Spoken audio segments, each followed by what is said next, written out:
from class 10, a part of Uni Foundation class itself from last 1 year. And today I am here to present a seminar on the topic periodic classification of elements.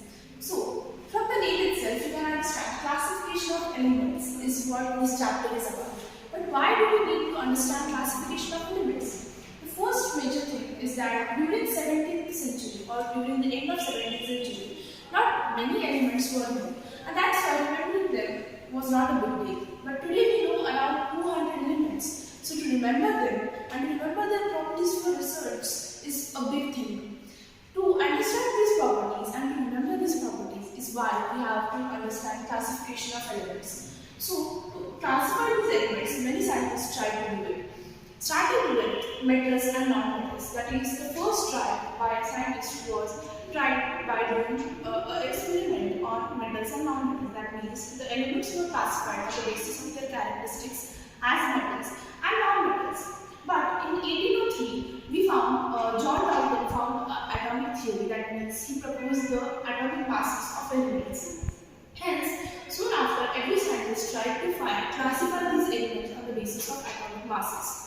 So, the first scientist who tried to propose on the basis of atomic mass was Roberiner. John Roberiner tried to group group elements in a form of traits. Only 13 elements were known during that time. So, he tried to make a trait, that is a group of 3 elements, on this basis that the sum of the 2 elements was the arithmetic mean of the third element of atomic mass. But there was limitation of his proposal too. That means when he proposed these traits, only 3 traits were made. The first was lithium, sodium, potassium. The second was strontium, and the third it was about strontium, and the third was about barium. But soon after, the third was about bromine. But the limitation of this was that only 3 traits were able to propose. That means the 7 left elements were not in the way he proposed as for the 3. Next was the Newland's law of octaves. Now we know 7 musical sounds, that is sa, re, ga, ma, pa, da, ni, and then we again get sa. So there are 7 musical tones, and later we get again the first one. Similarly, he observed that after every 7 element, this 8th element proposed the same property as that of the first. Hence, he tried to classify the elements on the basis of these octaves which he found out. So, there were around 56 elements known at that time, and he proposed on the basis of same thing. But there were limitations again. The first limitation was that he was able to classify them until the calcium itself. So, the elements of the calcium did not propose the property which he mentioned. Secondly, he tried to group them in such a way that there would not be space for next elements. That is, he thought that there would not be new elements discovered. Hence, there was no other space left. So, Newland's law of octaves was even turned out to be a demeaningful. The next and most unique, the next discovery was of Lothar Mayer's arrangement.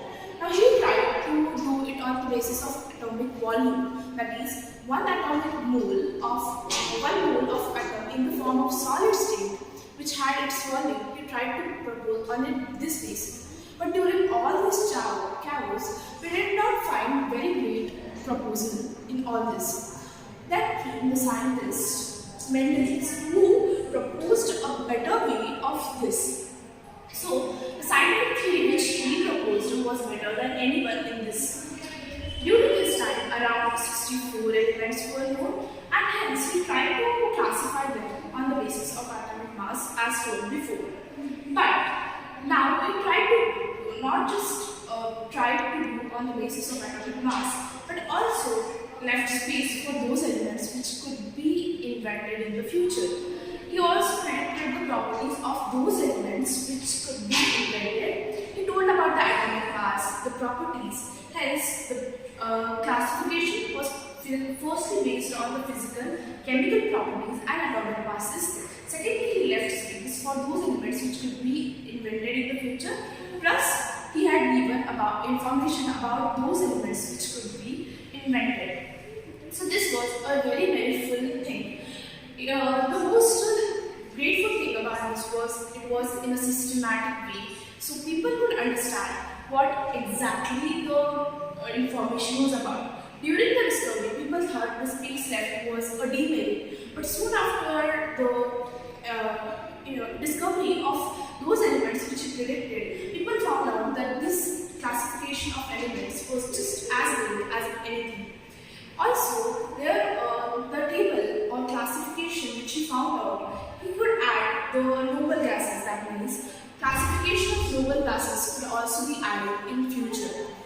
So this was a table, a classification which turned out to be very meaningful.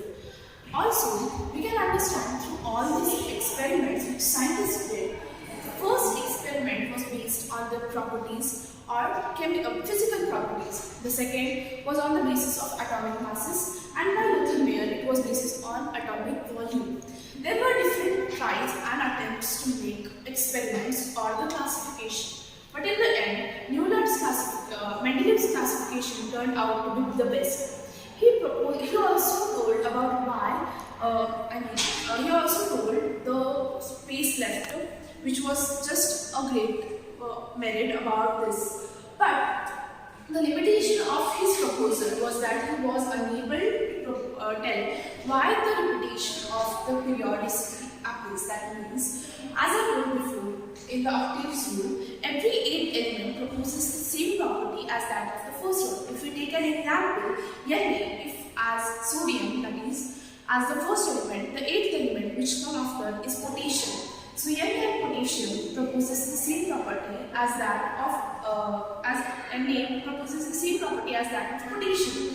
Hence, he proposed in his classification this element's periodicity, but he was unable to explain why this periodicity happened. Secondly, one of the merit again was that he tried to propose it on the basis of chemical reaction of oxides and hydrates. Why oxygen and hydrogen was a question, because oxygen and hydrogen throughout the elements were most reactive at that time. Hence, according to the reaction of the metal with oxygen and hydrogen is what he proposed in his classification.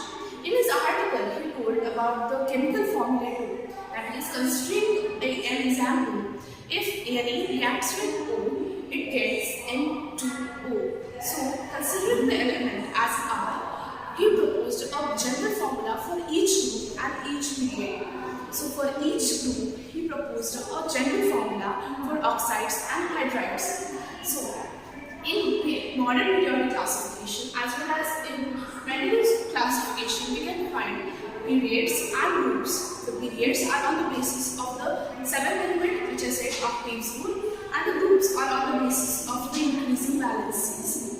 Hence, this proved to be a really great invention in the classification. With this, we cover about the modern periodic classification. We cover the classification of elements. But yet, we are unable to tackle how the modern periodic classification was done. Hence, in this seminar, I have tried to cover about those elements which those scientists who tried to discover and tried to classify the elements in the past and tried to give their best in the articles. But one of the major demerit of all of them was that they were unable to present or tell that there was an invention of new elements. But only Mendelev's, as I said, was able to propose this. Hence, even in modern periodic table, a great reference of Mendelev's periodic classification was stated. Thank you, and thank you for giving me an opportunity to talk in front of you. I thank Rohan Kulkarni sir who gave me this opportunity, and also Union Foundation classes sir. With this, I cover my seminar. Thank you. Have a nice day.